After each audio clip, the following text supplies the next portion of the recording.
Hello, everyone. Merab, the front right here. First of all, congratulations on another successful defense. I guess, you know, the first fight, you thought you won fairly easily. Sean and a bunch of other people made excuses. It was the hip, it was the lighting, it was all this, and then you went and submitted Sean O'Malley. So I guess, how happy are you with the performance and just overall, how was the fight? I'm really happy. It was today special day because we was fighting here close to New York, New Jersey. You know, I start professional career here. I start my first steps in United States here. It was so hard, like many years ago. But today I was fighting for the belt. Mr. President Donald Trump was here. Dana White, Hunter Campbell, and all my Georgian people was here. All the immigrants and all my friends from New York, from New Jersey, the teammates. And it doesn't get any better than this. I'm so happy and grateful. Well, you may have finished him with a submission, but even in those first few rounds, you were finding some success on the feet as well. You were landing a lot of power shots in there. So I guess what was the game plan, if there was anything in there? Was it to kind of rush at him and tire him out and submit him, or was it to try to showcase your striking in there too? Yeah, to be honest, I'm just getting better everywhere. I'm not only focused for one thing. And then I was just keep doing my thing in training. Yeah, like, you know, during the training camp, the game plans change. Sometimes I'm doing like body shots good. I'm going to punch his body shots. Sometimes I look good in striking. I'm going to keep striking. Sometimes at this camp, I was not thinking to like wrestling much. You know, I was ready for maybe like how he was talking and making excuses. I'm like, okay, maybe this guy really wasn't his night. Maybe he's something special, and maybe he's gonna stop my wrestling takedowns, and then I have to go strike. And I was ready. That's why I was giving him again too much respect this time. Him too, like, you know. Anyway, first time, like I said, this one I was. Fighting first time for the belt, and I wanted to win this, you know, and I was winning. I know I was winning, and I don't risk it too much. You know, I want to just grab it one time. I just want to win one time, and win, and then I can now like I risk it today. Not risk, but I play more open today. You know what I'm saying? I wanted to win the first time, especially against dangerous opponent like Sean O'Malley is, and. Okay, I will tell you. Yeah, so the game plan was to fight wherever fight will go. I was ready for everywhere. But let me tell you one fact, guys. In this training camp, my friend Aljamain Sterling helped me so much, and he don't have a fight. He's getting married. He don't really like sparring much, but he was sparring with me 3 times a week, and he was 2 times better than Sean O'Malley. Striking. He wasn't not trying to shoot me, take me down, you know. I don't know, like, you know, but that proves again that not always best fighter wins. You know, O'Malley got really lucky against Aljo, but I'm grateful for my friend Aljamain Sterling, and I tell him today I have to split my bonus and give him half. Let's go, brother. That will be my wedding gift, you know. But I will never pay your gift, or, you know, you are the man. Thank you, bro. In that first round, it seemed like he had some good takedown defense. He kept getting up, he kept shaking you off. Did he feel better in there or healthier in there, like he was saying? Yes, much better. Yeah, for sure. He was much better. Maybe not only that, he knew my moves, and then he picks his mistake with me. You know, when you fight same guy, of course you're not gonna make same mistakes, or you're not gonna let him take him down same way. Like, you know, it's usually different fights, and he was better than this time for sure. And obviously, we saw the video clip online of, you know, Corey Sandhagen coming up and congratulating you and shaking your hand. So is that the guy that you want? And if so, like, what do you make of him as an opponent? Yes, top of my head, he's the best deserving guy in this division right now. Especially he was fighting always the best of the best. He was company guy, and he's a very respectful guy, hard worker guy, good, super talented, super good, and I think he deserves the most. And if UFC wants, I'm happy. You know, I want to be busy. You said you want to be busy and you want 2 more title defenses. So I guess when do you want to fight again? I'm just going 2 weeks vacation. 1 week in my country, Georgia. I'm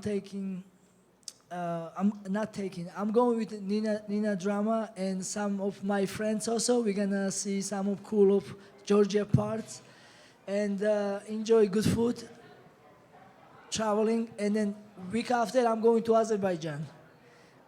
There we are next to each other, and after Azerbaijan I'm coming straight back to support Ilya Topuria, and I'm ready. Whenever UFC wants me, I will fight, no problem. And then last one for me. What did you make of Patchy Mick's performance in there? Because a lot of people online were very confused by his game plan or lack of game plan. They thought it didn't look like the Patchy that we had seen in Bellator.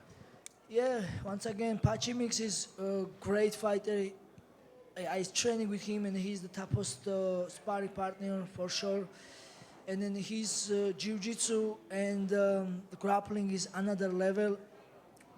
And once he takes your back, he can sit here, he can make a phone call with family, you know. He's really good, and he has a good guillotine choke. But, you know, some days not always best day for you. And then today, you know, he can't show that he's really skilled, but I'm sure he will come back from this, and then he will show more good fights, and you know, but you know, I'm happy for him. I think he wanted to be in UFC, and he will come back from this, and he will have a big career. I believe he will have a big future for sure. Merab, you're here. We talked about at Media Day, this is now your 13th straight win, and you're in that very exclusive club of fighters to win 13 or more. I know you said you didn't want to think about it too much before, but now that you're there, what does it mean to be in this collection of some of the greatest fighters ever? Yeah, man, I will never think about if I come this far, especially I got controversial loss my first 2 fights in UFC, and I was hoping UFC don't cut me because I lost controversial first 2 fights. And now we came this far, but you know, I'm grateful. It's hard to imagine for me. I'm just a regular guy coming from some small country, from village, and I just have a hope, and I just have this goal to fight UFC, and now I'm making histories. This is great, but I want to tell you guys, all the media, all the UFC employers, thank you so much, because like without you guys, we are nothing. We are just fighters. But if we don't have guys like you working 24 hours, showing little things to like these things, we are nothing. And thank you so much for doing this, guys. You know, you guys works. I mean, I recognize work and respect. No, I don't think we work nearly as hard as it's taken you to get that belt, but appreciate it anyways. You got 5 more takedowns tonight. You're 3 away from having 100 in your UFC career. Do you think you get that in the next fight? Okay, I will get for you. Yeah. No problem. And Dana was in here before, and you know, he was talking about your ambitious schedule, trying to get 4 title defenses this year. And he said, like, what will make you even more impressive is when you start beating the guys twice, and you did that with Sean tonight. Who do you think is going to be like the most likely next rematch for you after Corey? Dana said he'd like to see you fight Umar again at some point. Petr Yan's out there. Which one of these guys do you think is going to come around? No problem. I am a champion now, and I just want to be busy. And whoever UFC thinks they are most deserving guy, I'm fighting next. You know, I love fighting. I'm just grateful. Longest some bullshit fighters don't respect me, I'm happy, you know. Merab, staying up here. Obviously, we know Corey Sandhagen seems like he's going to be the next guy. If it's not another rematch thereafter, who's another fresh opponent that could be of interest to you that you think might be kind of the next person on the horizon, maybe after Corey? I know we're getting ahead of ourselves, but I was curious. You must look at the whole division. Like, who do you see coming up?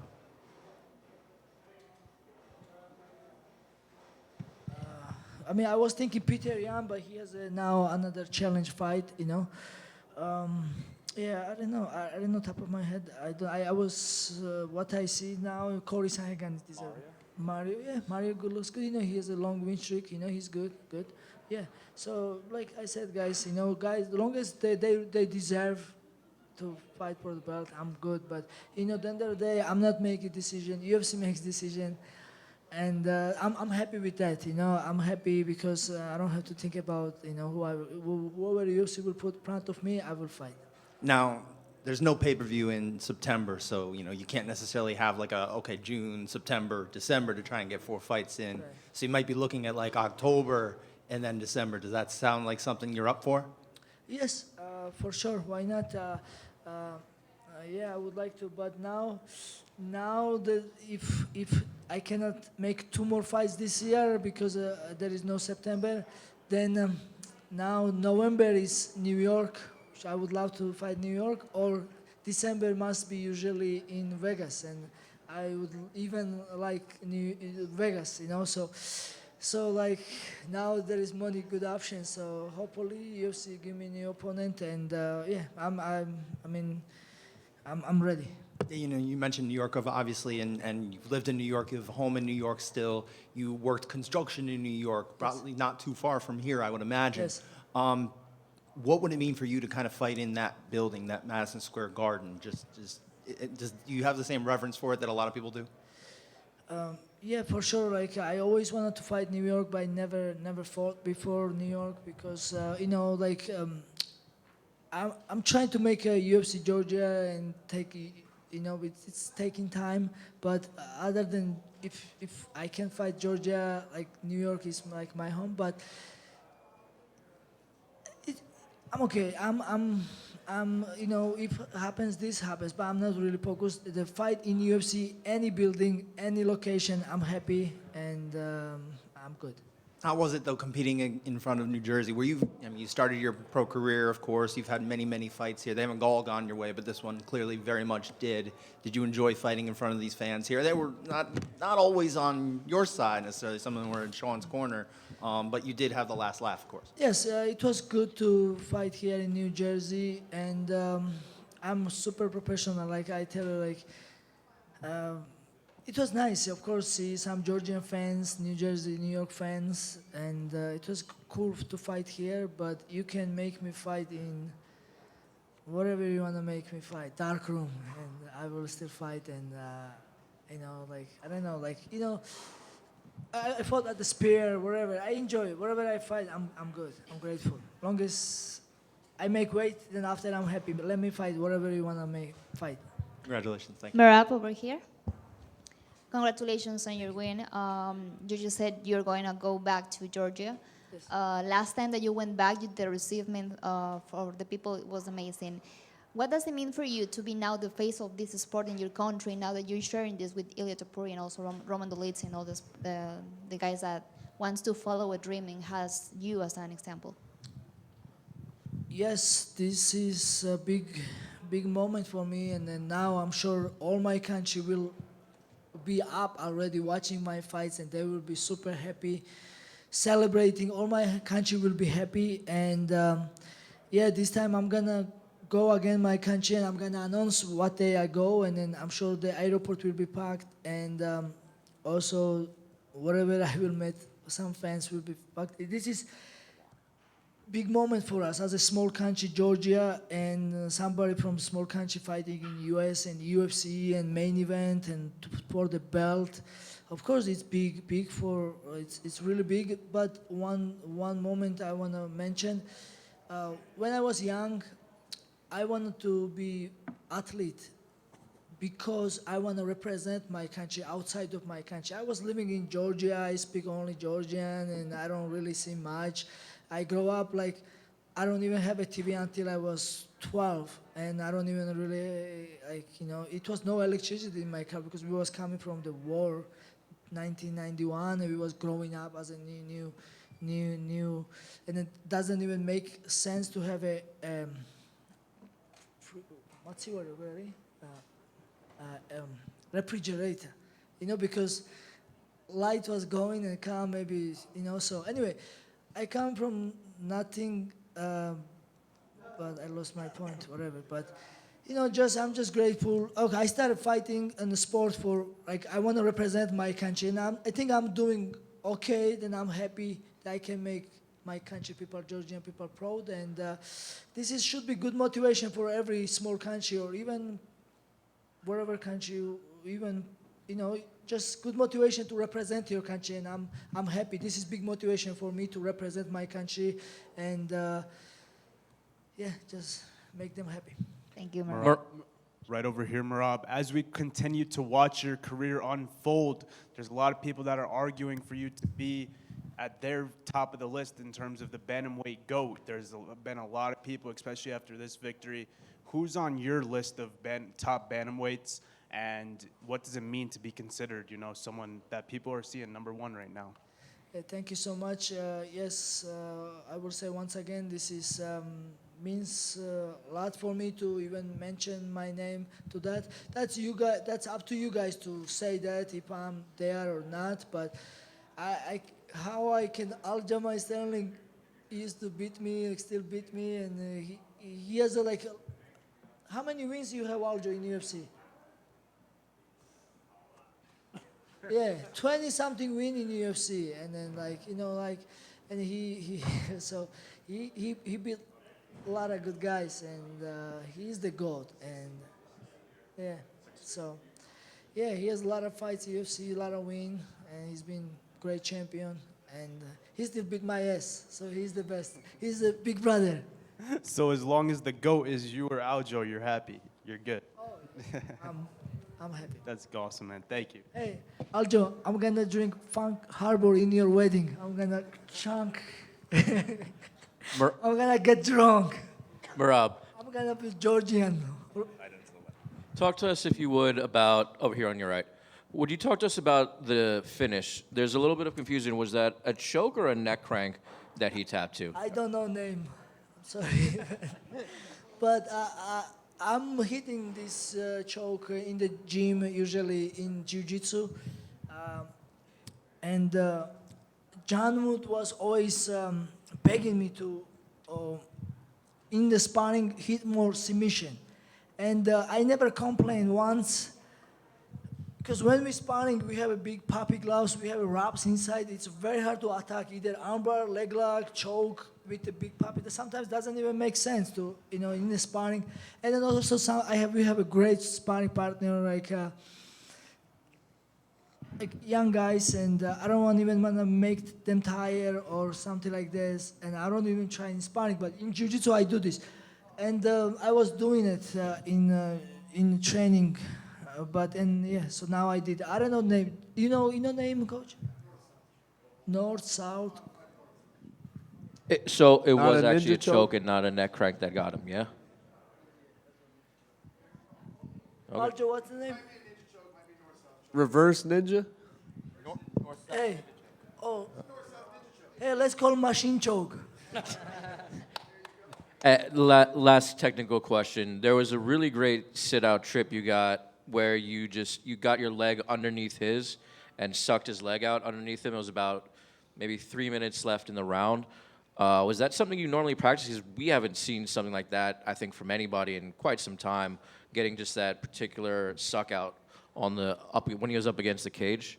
Or do you just not remember this? Like, I mean, I saw it, so. Yeah, but, I you're don't in the know. I have moment. many tools in my pocket, and I don't really remember and whatever. But you know, the one thing for sure, you know, I show again. You know, I'm much better than him. Thank you. Merab over here. Your coach, John Wood, he lets you be yourself. He knows how to coach you through the chaos, the good, the bad. How grateful are you to have someone like him in your corner? Yeah, I'm very grateful for John Wood. You know, I started here training Long Island with Coach Ray Longo and Metzera. And first time I go in Vegas, 2020, it was COVID time, and everything was closed and comfortable, and we was back and forth. But it's so comfortable to live in Vegas, and For fighter, I think is the best. Anyway, and I started training in syndicate, and I like the training classes, everything. But to pick the coach, I was very picky. You know, like if I'm loyal. You know, and I love my coaches Ray Longo and Metzera, and then long time. I was not working with one-on-one like with John Wood, but like, and then I like his personality, I like his style, I like everything, and then now every time I sparring, he's like it's like he's holding joystick. He's telling me do this, and I'm doing it. So and it works very good, and I'm grateful for John. Thank you so much, and yeah, we're showing that we're getting better and better, and yeah. Congratulations. Merab, back here. Could you back here? Could you tell us what exactly happened during your ring walk there? Obviously, there was a little barrier collapse, and it sounded like a lot of people fell on top of you. That's not funny because yeah. So what happened was I'm walking and people tried to touch me, and then I tried to jump, touch them, and I guess they pushed the barrier and they went jump, and then they almost kicked me in the head, and they almost knocked me out before I walk in. The barrier got broke or something because people push. And and then security put me against the wall, and I'm like, bro, I'm a fighter, let me go, Anyway, that was, thank God, and they told me after nobody got hurt, and everything was good. Do you understand what happened? So they pushed because I tried to touch them, and then they pushed barrier, and they broke it. What was going through your mind during all of that? It must have been not exactly ideal right before you go out for the biggest fight of your life. I see what happened. I'm just professional, and I don't. Nothing I can do that time. You know, I cannot really help people, or I cannot really do this. Happened, and I have to make to act again. You know, I was fighting. I guess the fans just love you so much, right? Second. I guess the fans just love you too much, right? Oh, I'm grateful. Yes, thank you. Thank you. Merab, congratulations. Thank you. Who can stop the machine? I guess myself, you know. I don't know who can stop. You know, this is sport. Everything is possible. Like I said, you know, like anybody pretty much, you know, it's a fight. And then when two guys locked in a cage, one guy will lose. And who knows? You know, I'm not saying I'm the best. I'm just getting better, and I'm a fighter, and it's a sport, and everything can happen. You can tell me about Sterling, a guy who has been a multiple bantamweight champion and is still very humble. Sterling? Oh. One more time? Tell me about the invisible work that Sterling does to help you to become better and better. Yeah. So, yeah, Aljamain Sterling, he's just humble and good teammate, you know, always, yeah, he was already, I think, CFFC champion when I met him, and I don't even have an official pro fight, and then he was always helping and sharing his knowledge to other professional fighters, and then he was willing to help us and recognize or sharing his knowledge, and he's good, you know. Aljo played a big impact in my career, like to look up to him, training with him, and just be his training partner, and just yeah, I'm just grateful for him. Thank you. Thank you. Thank you everyone. მადლობა ყველას. საქართველოს მიყვარხართ, მალე შევხვდებით და რა ვიცი, მოკლედ დიდება უფალს გაუმარჯვოთ ჩვენ ქვეყანას. Thank you everyone. Thank you.